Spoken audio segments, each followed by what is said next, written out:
Hello, my name is Dr. John Sapola. I teach saxophone and clarinet at Western Kentucky University. And I'm going to play for you the Kentucky Music Educators All-State Solo for alto saxophone.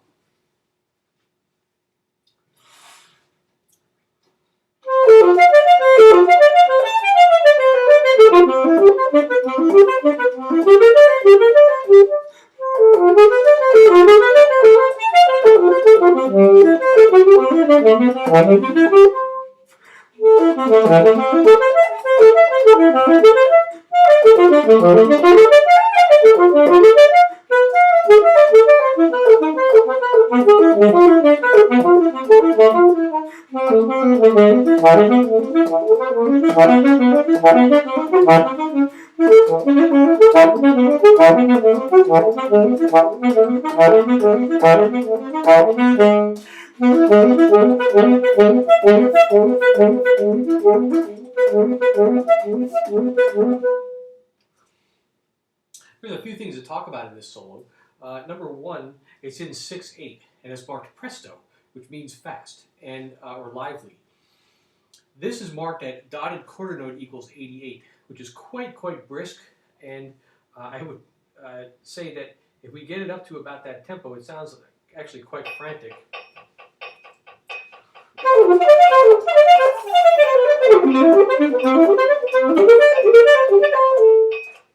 So I would recommend playing it a little slower than that. There are a few things to watch out for. Like I said, the 6/8. So the way I recommend counting the 6/8 is that the 6/8 means that there's 6/8 notes in a measure, and this is comprised mostly of 16th notes. So you're going to count 1 and 2 and 3 and 4 and 5 and 6 and 1 and 2 and 3 and 4 and 5 and 6 and. So I would recommend starting this very slowly and working on it in sections. I would put your metronome on.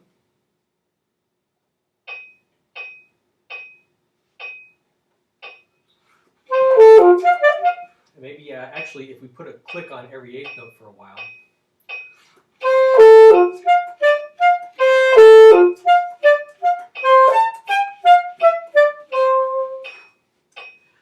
The second bar has a high F sharp.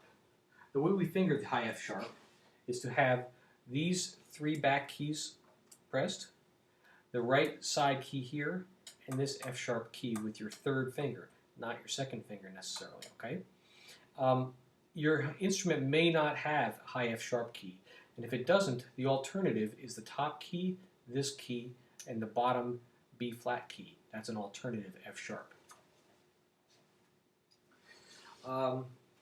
I would encourage you on this, aside from the counting part, to put little tenutos over a little line over the beginnings of certain groupings to give it a little bit of a feeling of emphasis. So instead of straight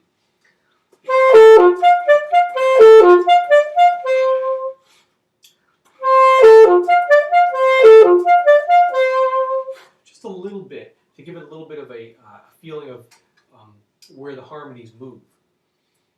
Articulation has dots over the notes, and I wouldn't recommend playing them too short, just enough to bounce the notes. We articulate on the saxophone by having your tongue, tip of the tongue touching about the tip of where the reed and the mouthpiece meet. You can also go underneath sometimes, but it does work well if you hit straight on too. And very light contact with the reed. It should not be a hard pressed against the reed with your tongue. It should be very light with a steady air. I like to tell people to say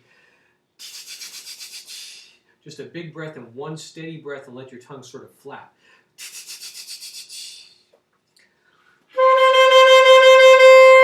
And when you can get used to the idea of just playing one steady breath and letting your tongue just bounce on the reed, then you can start to make them shorter. I would work on sections of this piece, for instance, the fourth line down, the 2nd measure in. I would work on these sections slowly, 1 measure at a time, and sometimes 3 notes at a time.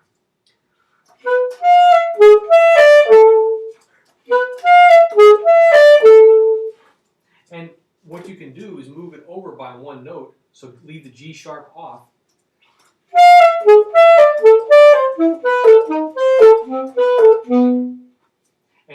always, the rule for practicing should always be play slowly, correctly, with lots and lots of repetitions. We have the 1, 2, 3, 4, 5, sixth system down. We have a G sharp and a C sharp. And so what I would recommend is to leave your low C sharp key down. And if you leave the low C sharp key down, your G sharp will come out. So let me give you an example of that.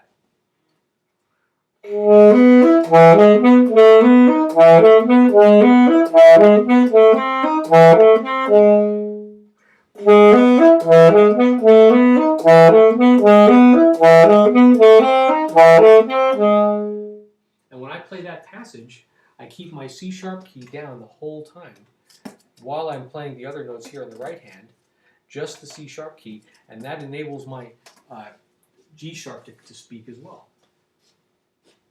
We have some large leaps as well, right towards the end, the 1, 2, 3, 1, 2, 3, 4, 5, 6, 7th, the end of the 6th line down and into the 7th. And we want to keep our embouchure basically about the same amount of pressure on the reed for all these leaps. If we change it too much, you're going to find you're tending to bite for the upper register. So rule number 1 on the saxophone is to keep a nice steady airstream. Rule number 2 is once your embouchure is set, don't go biting into that reed.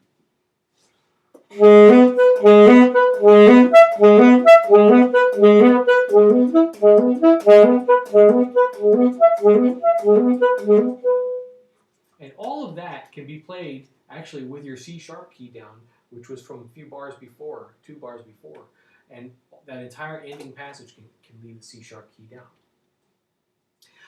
One last tip for you all. I would recommend that when you play this piece for your audition, play it at a tempo that is comfortable for you, that you can execute everything in a musical fashion with good rhythm, a good tone, clear articulation. If you hear someone before your audition playing and you hear them playing it faster than you and you haven't played it that fast, I would recommend that you play it as fast as you're able to play it. The goal is musicality, and technique will develop with steady, constant practice. So keep your tempo, keep a track of your tempo with your metronome, and if you don't have a metronome, I'd recommend going to buy a metronome.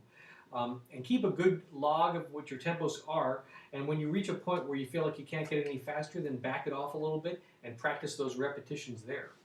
Again, practice to make no mistakes, so that means practicing slowly and correctly, lots and lots of repetitions. Good luck to everyone. Thank you.